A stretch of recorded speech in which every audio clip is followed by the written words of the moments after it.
नमस्कार प्रिय मित्रों, जय श्री कृष्ण। मैं एसएम कथूरिया आप सबका वैदिक प्रेडिक्ट चैनल पर अभिनंदन करता हूं। आज का जो विषय लिया है हमने 23 सितंबर को राहु और केतु का जो राशि परिवर्तन हो रहा है उसके ऊपर चर्चा करेंगे। ये 1.5 साल बाद हो रहा है। अब ये देखते हैं कि 23 सितंबर को राहु शुक्र की राशि वृषभ में आ रहे हैं और केतु वृश्चिक राशि में आ रहे हैं। अब जब भी राहु शुक्र की राशि में आएंगे, शुक्र क्योंकि भौतिक सुखों का देने वाला है, भू तत्व है ये, तो आपको जितनी भी सुख सुविधाएं हैं, क्योंकि शुक्र देता है और राहु यहां पर बैठ के शुक्र की जितनी भी उसकी क्षमता होती है उसको और बढ़ाता है और आपकी सुख सुविधाओं को बहुत आगे ले जाता है। शर्त यह है कि राहु यहां पर कोई भी ऐसे प्रभाव में ना हो, दुष्प्रभाव में ना हो, तो आपको बहुत अच्छे परिणाम मिलने हैं। आपकी जितनी भी इच्छाएं होंगी, खासकर मटेरियलिस्टिक चीजों के लिए, आपको पूरी तरह मटेरियलिस्टिक बना देता है और आपकी हर इच्छा को ये पूर्ण करने में सहायता करता है। अब ये आपकी कुंडली पर डिपेंड करता है कि राहु बिल्कुल क्लियर बैठा है, उसके ऊपर कोई दुष्प्रभाव तो नहीं है। दुष्प्रभाव का मतलब ये कि कहीं मंगल शनि से दृष्ट तो नहीं है। अगर मंगल शनि से दृष्ट होता है तो उसके प्रभाव में बहुत बड़ा बदलाव आ जाता है। तब जहां उसने जो फायदा देना था उसको ये कई बार नुकसान में भी बदल देता है। इसके अलावा क्योंकि शुक्र की राशि में है, शुक्र जहां भी बैठा है वो कुंडली में आपके कार्मिक डिस्ट्रीब्यूशन का ग्रह बन जाता है। कार्मिक डिस्ट्रीब्यूशन का मतलब ये कि आपके जितने भी कर्म हैं उसका आपका पूरी जिंदगी में उसका जो ध्यान रहता है वो आपकी इच्छा पूर्ति की तरफ लगा रहता है। ऐसे ही केतु जब मंगल की राशि में आता है, वृश्चिक राशि में, तो ये बहुत ही गहराई वाली राशि है, बहुत ही, ये कहूं कि रहस्यमयी राशि है ये। इसमें बहुत गहराई है। वैसे भी केतु जो है मंगल की तरह ही बिल्कुल बिहेव करता है। अब अगर केतु वृश्चिक राशि में आपके, ये ऊंच का भी गिना जाता है और बहुत लाभ देता है, खासकर प्रॉपर्टी से संबंधित। और ये क्योंकि मंगल की ही तरह काम करता है, जैसे कि मंगल अग्नि को रिप्रेजेंट करता है, वैसे ही केतु भी वैसे ही है। अब इसके पास क्या है, एक तो सेंस ऑफ स्मेल बहुत जबरदस्त होती है केतु के पास।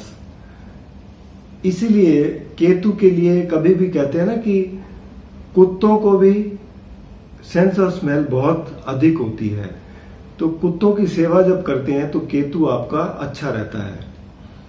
और केतु जब भी आपकी वृश्चिक राशि में आता है वो ये जाहिर करता है कि पिछले जन्म में आपने कोई ना कोई बहुत दुख झेले हैं, बहुत लंबी यात्राएं सही हैं जो इस जन्म में आपको उससे मुक्ति दिलवाता है और आपके कार्य काफी निकलवाता है, आपको लाभ पहुंचाता है। बल्कि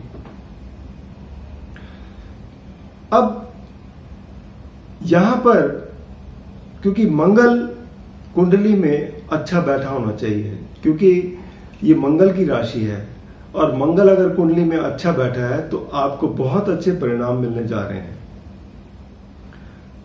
इसका गोचर जो है वो 1.5 साल के लिए होता है और राहु केतु क्योंकि छाया ग्रह हैं तो ये हमेशा उल्टे चलते हैं।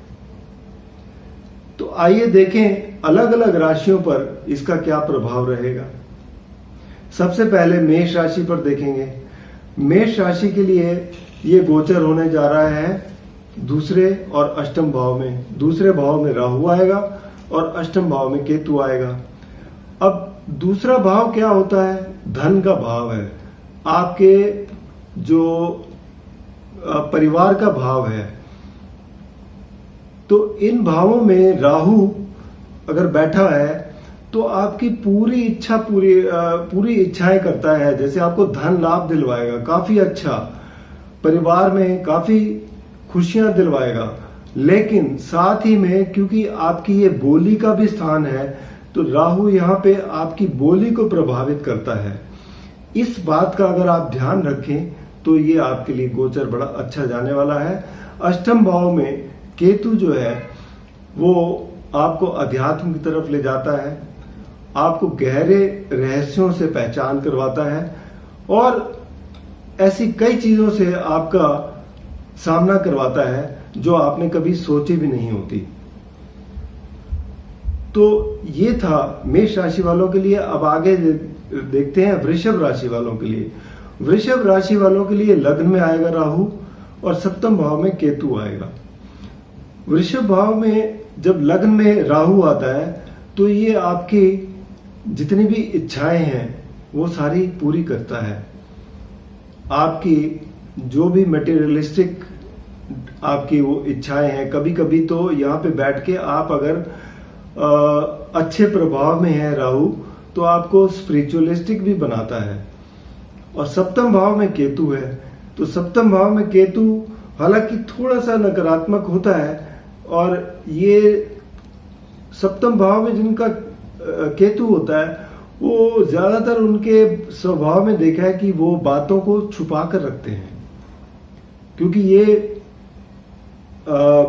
पब्लिक का घर भी है जहां से आप पब्लिक के संबंध में आते हैं, बाहर के लोगों के संबंध में आते हैं।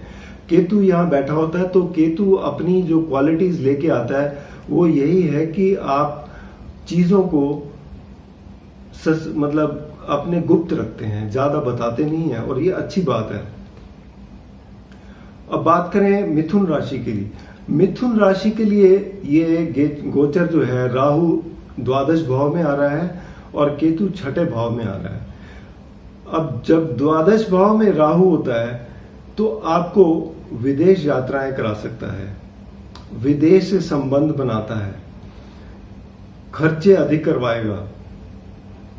इसके अलावा अगर इस पर दुष्प्रभाव हुआ तो ये आपको सजा भी दिलवाता है, जेल भी भेज सकता है, बीमारियां भी दे सकता है। केतु छठे भाव में वैसे तो अच्छे परिणाम देता है अगर केतु कर कोई दुष्प्रभाव नहीं है। सिर्फ ये कि आपको यहां पर सेहत के मामले में थोड़ा सा परेशानी दे सकता है। अब बात करते हैं कर्क राशि वालों के लिए। कर्क राशि वालों के लिए ये परिवर्तन राहु एकादश भाव में आ रहा है और केतु आ रहा है पंचम भाव में। एकादश भाव में राहु बहुत बढ़िया परिणाम देता है, वो चाहे धन का हो या पोजीशन का हो और आपकी जो भी कोई इच्छा हो ये पूरी कर देगा। केतु पंचम भाव में ये भी आपको ज्ञान की तरफ आपका मुंह मोड़ता है, आपको अधिक आध्यात्मिक बनाता है। बच्चों के मामले में उनकी जो फोकस है पढ़ाई पे उसको थोड़ा ध्यान देने की जरूरत है, वैसे कोई दिक्कत नहीं देता। आगे चले सिंह राशि वालों के लिए। सिंह राशि वालों के लिए ये परिवर्तन होने जा रहा है दशम भाव में और चौथे भाव में। दशम भाव में राहु जो है खासकर राजनेताओं के लिए बहुत अच्छा है, जो लोग राजनीति में हैं। वैसे भी ये कार्य क्षेत्र में आपको लाभ देता है राहु, क्योंकि शुक्र की राशि में है। और केतु जो है चौथे घर में अगर दुष्प्रभाव में नहीं है तो कोई ज्यादा नुकसान नहीं करेगा, सामान्य परिणाम रहेंगे। इसके अलावा अब बात करते हैं कन्या राशि। कन्या राशि के लिए ये गोचर होने जा रहा है नवम और तीसरे भाव में। नवम भाव में राहु जो है ये आपको आपके धार्मिक कार्यक्रम में थोड़ा विघ्न डाल सकता है। आपको धार्मिक जो आप करना चाहते हैं उससे थोड़ा दूर करता है। वैसे काम आपके बनवाएगा, लेकिन यहां पर और दूर की यात्राएं भी करवाएगा। लेकिन बस यही इसमें है कि आपके जो धर्म के कार्य हैं उसमें आपके रुकावट आ सकती है। तीसरे भाव में केतु जो है आपकी इच्छाएं पूरी करने में सक्षम है। इसके अलावा तुला राशि के लिए देखें तो ये गोचर होने जा रहा है राहु अष्टम भाव में और केतु दूसरे भाव में। अब तुला राशि वालों के लिए अष्टम भाव का जो है राहु कभी कभी ऐसा है कि कभी कभी अकस्मात बहुत अच्छा फायदा दे देगा, कभी बहुत नुकसान भी दे देगा। ये दोनों चीजें कर सकता है। बीमारी के भी दे सकता है, तो आपको थोड़ा सावधानी रख के चलनी पड़ेगी। केतु दूसरे घर में आपको धन का नुकसान कर सकता है और आपकी बोली पर भी असर करता है। इस बात का भी आपको ध्यान रखना पड़ेगा। हाँ, ये है कि अगर आप कोई दूसरी भाषा यूज करते हैं, विदेशी भाषा, तो उसमें आपको ये सहायता करता है। अब बात करें वृश्चिक राशि की, तो वृश्चिक राशि में केतु लग्न में और राहु सप्तम भाव में। वृश्चिक राशि के लिए ये परिवर्तन बहुत फायदे देने वाला है, क्योंकि केतु जो है लग्न में मंगल की तरह ही है, बहुत प्रभावशाली रहेगा। यहाँ पे आपके सब कार्य पूरे होंगे, जो भी आपकी इच्छाएं पूरी होंगी। सप्तम भाव में भी आपके जो बाहर के संबंध हैं, आपके रिश्ते हैं, वो उससे निखरेंगे। और तो और कई ऐसे भी लोगों से मिलवाएगा जो बाहर से संबंध रखते हो, आपकी जाति के ना हो, दूसरे देशों से हो या दूसरी जाति के हो, उनसे भी आपके संबंध अच्छे करता है। और साथ ही में ये विवाह के मामले में भी जो है ये आपकी जरूरी नहीं, ये किसी प्रेम विवाह भी करवाता है, लेकिन किसी दूसरी जाति में। बात करें अब धनु राशि की। धनु राशि के लिए ये परिवर्तन होने जा रहा है राहु छठे घर में और केतु 12वें घर में।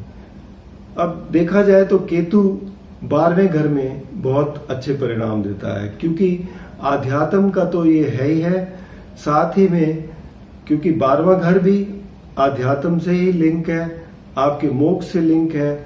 आपको ये वैसे भी और मेटीरियलिस्टिक भी और स्पिरिचुअलिटी दोनों से तरफ से केतु आपके फायदे देगा। राहु जो है छठे भाव में आपको दुश्मनों के ऊपर विजय दिलवाएगा, आपको लोन या रोगों से भी आपको ये निजात दिलाएगा। अब बात करें मकर राशि की, तो मकर राशि के लिए केतु 11वें घर में आ रहा है, राहु पंचम भाव में। केतु का 11वें घर में होना लाभकारी है, राहु का पंचम भाव में होना ये विद्यार्थियों के लिए तो थोड़ा सा ऐसा है कि ध्यान भटकाता है,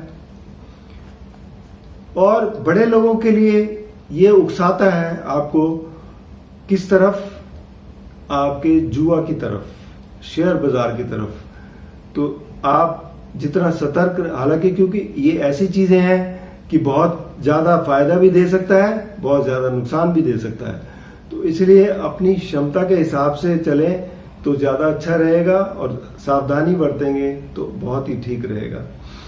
अब बात करते हैं कुंभ राशि की। कुंभ राशि के लिए ये गोचर, केतु जो है वो दशम भाव में है, राहु चौथे घर में है। दशम भाव में केतु, इसमें वृश्चिक राशि में काफी लाभकारी है।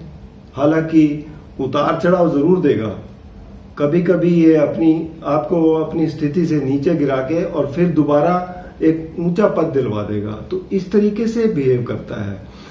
राहु उधर जो वृष राशि में है चौथे भाव में, ये आपको आपके घर से जो भी आप महसूस करते हैं कि आपके घर पे होना चाहिए, आपकी जो इच्छाएं हैं वो सारी पूरी करेगा। अब आप देखिए मीन राशि के लिए। मीन राशि के लिए राहु तीसरे घर में है, केतु नवम भाव में है। केतु जो है धार्मिक कार्यों में आपकी सहायता करेगा नवम भाव में, वहां पे केतु का होना बहुत लाभदायक है, आपके कार्यों में भी कोई विघ्न नहीं आएगा। और राहु तीसरे घर में बहुत अच्छे परिणाम देता है, तो कुल मिलाकर मीन राशि वालों के लिए भी ये परिवर्तन बहुत अच्छा होने जा रहा है। तो ये था अलग अलग राशियों के हिसाब से राहु और केतु का परिवर्तन। ये 1.5 साल तक चलेगा, यानी ये समझो मार्च 2022 तक। तो ये थी स्थिति। उपाय के तौर पर अगर आपको राहु या केतु परेशान कर रहे हो तो आप उपाय कर सकते हैं। केतु के लिए खासकर आप कुत्तों की सेवा करें, उन्हें कोई भोजन वगैरह दें, या अगर उनको पाल सकते हैं तो वो पालें, लेकिन प्रॉपर तरीके से। राहु के लिए आप पक्षियों को दाना डालें या चींटियों को आटा डालेंगे तो ये बहुत ही लाभकारी रहेगा। और सरसों का तेल दान करना ये भी बड़ा लाभकारी रहता है।